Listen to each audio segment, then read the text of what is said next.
lọ́dún náà lọ ní àgbẹ̀ grassroots nìbàdàn bẹ́ẹ̀ lọ àìmọye ọmọ haúsá ọmọ fúlàní tó má ti wà secondary school wọ́n ti ń gba owó iṣẹ́ tí wọ́n ti ṣe àwọn ọmọ aládé wa ń ṣiṣẹ́ bí ẹrú láì níṣẹ́ lọ́wọ́ àwọn ọmọ wa jáde léèwé wò iṣẹ́ ṣe ọmọ onítẹ́lẹ̀tì kan nu lé mi haúsá ni oúnjẹ kó yé mi tó bá ti di bí on the 26 ló máa receive alert mo ní bàbá ìyá mi ó ní don't give me my money.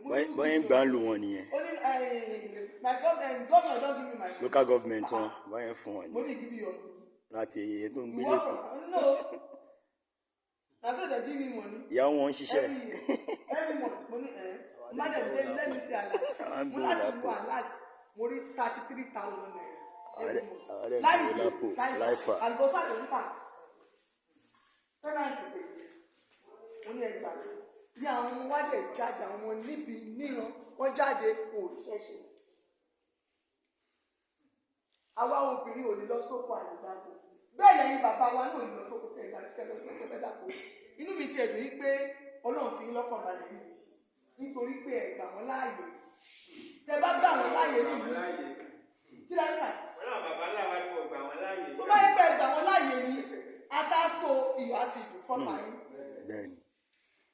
ṣé bẹ́ẹ̀ làwọn ṣe ní gbogbo ìgbèríko tí mo gbà wọ́n láàyè nìyá.